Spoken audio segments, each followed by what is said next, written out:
Բարև ձեզ սիրելի հայրենակիցներ, ձեր ցավը տանեմ։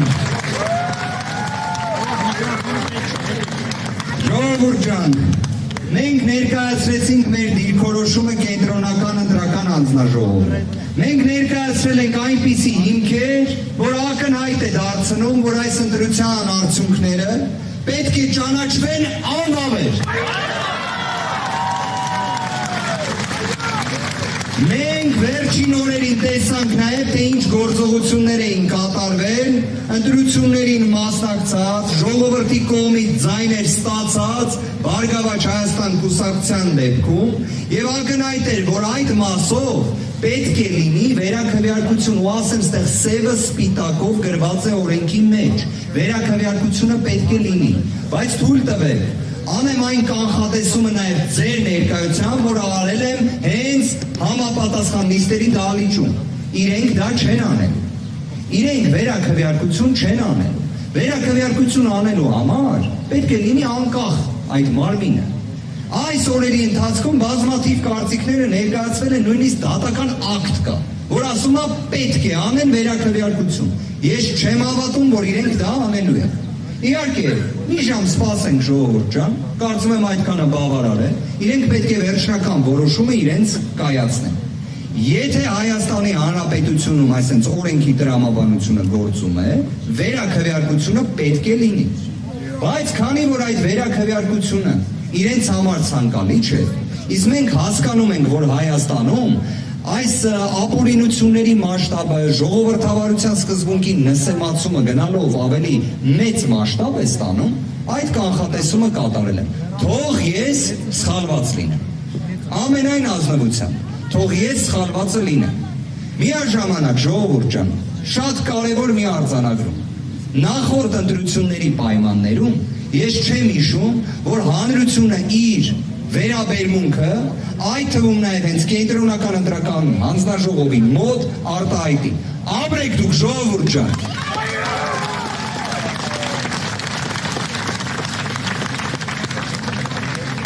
Ընթացքում արդեն էլի զարգացումների մասին ձեզ տեղյակ կպահենք։ Մենք ստեղ ենք։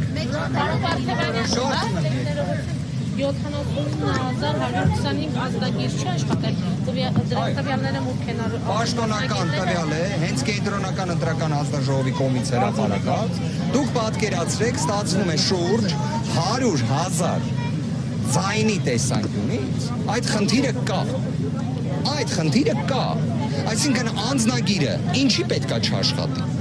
կամ մենք ստացվում ունենք 17,000-ին հասնող զինվորականների քվեարկության գործընթաց, որի հանդեպ կա 0 վերահսկողություն, 0։ Չգիտենք որտեղ են իրենք գալիս ընտրելու, որևէ վերահսկողական այդ մեխանիզմը չի գործում։ Հիմա այստեղ առաջանում են բազմաթիվ հարցեր, ինչպես է այդ քվեարկությունը կազմակերպվում, ինչպես են իրենց տվյալները գնահատվում եւ վերահսկողությունը իրականացվում, իսկ չաշխատող անձնագրերի հետ կապված մի տեխնիկական իրավիճակ նկարագրեմ։ Անձնագիրը անձը ներկայացնում, այն սարքի միջոցով վերիֆիկացում չի անցնում, մասնագետը պետք է լրացնի տվյալները, մասնագետը ինչ տվյալներ է լրացնում, ես չգիտեմ, պատշաճ է լրացնում, թե ոչ պատշաճ, չգիտեմ, առնվազն 79,000-ից ավելի նման դեպք արձանագրված է, որ անձնագիրը տալիս են, անձնագիրը չի աշխատում։ Մի հանգամանքել եմ, ուզում նշել։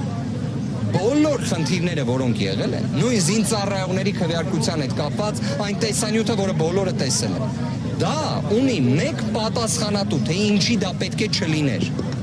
Դա կենտրոնական ընտրական հանձնաժողովն է։ Այսինքն իրենք ստեղծում են խնդիր, որ հետագայում հերոսաբար այն լուծեն։ Սա չի ընտրական գործընթացը։ Խնդիր, որ հետո հերոսաբար փորձեք լուծել, հետո ասել Նիկոլը ժողովրդավար չի, նոր եք իմանում, որ Նիկոլը ժողովրդավար չի։ Այսինքն խնդիրները չարձանագրենք, Անի ջան։ Եթե խնդիրները այնպիսինն են,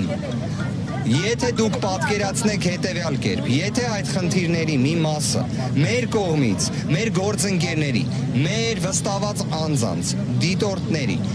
կողմից չարձանագրվեր, հիմա այսօր ոչ թե 40 էջից բաղկացած դիմում էր ներկայացված լինելու անվավեր ճանաչելու վերաբերյալ, կամ Տիկին Մելոյանը ոչ թե, չգիտեմ, 50-ից ավելի խախտումներն էր այսպես սելեկտիվ ուղղակի ներկայացնելու, այլ կլիներ 1000-ը։ Հիմա այդ իրավիճակում էլ Անի ջան, խնդրում եմ արձանագրենք մի բան։ Օրվա իշխանությունները չնայած հակաժողովրդական, վարչական ռեսուրսի ծայրահեղ չարաշահման, բազմաթիվ ռեպրեսիաների եւ ապօրինությունների չեն հաղթել այս ընտրություններում։ Իրենք եւս չեն հաղթել։ Եվ պարոն Կարապետյանը նաեւ ասաց, որ պարտվել է հայ ժողովուրդը։ Իսկ հայ ժողովրդի հաղթանակը ի վերջո լինելու է։ Մեր կողմից նաև, հենց պարոն Կարապետյանը արձանագրեց դա, մենք նաև ներկայացնելու ենք դիրքորոշում, նույն սահմանադրական դատարանում քննության ենթակա հարցը, նույն երկրորդ փուլի։ Իդեպ պարոն Կարապետյանը շատ լավ բանաձև էր առաջարկել։ Այդքան վստահ են իրենց ուժերի վրա, բայց ինչն է խնդիրը։ Ինչևէ, գործընկերներ, ցավով եմ ասում, բայց սա մի բավականին տհաճ process է, բայց սա մյուս կողմից կարծում եմ նաև մեր հանրության համար անհրաժեշտ գործընթաց։ Այն նույն հանրության, որին վախեցնում, ահաբեկում էին նրանով, որ սեպտեմբերին պատերազմ կլինի, եթե մի ուժ սահմանադրական մեծամասնություն չստանա, հետագայում շատ արագ ասեցին, որ էլ այդ խնդիրը չկա։ Սա է իրավիճակը, բայց սրանք բոլորը հաղթահարվող են։ Պարոն Վարդանյան, ենթադրյալ սահմանադրական դատարանը, կենտրոնական ընտրական հանձնաժողովը, հանդիպության դիմումները եւ այլն չընդունեց, ի վերջո մնաց այն, ինչ այսօր հրապարակել է, վերջնական արդյունքները ինչ է անում։ Ես առաջարկում եմ յուրաքանչյուր դեպքում հարցերին մոտենալ ըստ դրանց գործողության։ Պայմանական եմ ասում, 2026 թվականի հունիսի 13-ին, երբ հրապարակվեց վարչական դատարանի վճիռը, այն անկանխատեսելի է շատ շատերի համար, շատ շատերի։ Բայց եղավ այդ վճիռը, որտեղ ուղիղ արձանագրվել է, որ պետք է լինի վերաքվեարկություն։ Հարցնեիք մեր հայրենակիցներից հազարներին, կասեին չէր լինելու նման բան։ Եղավ վարչական դատարանի այդ վճիռը։ ԿՀ-ն կկարողանա վարչական դատարանի վճիռ խախտողի պիտակն էլ ստանա։ Տեսնենք։ Ըստ դրա էլ գնահատականը կտանք։ Տիկին Մելոյան, դուք շարունակեք։ Բայց դուք փորձ ունեք, պարոն Վարդանյան, ճակատագրել եք։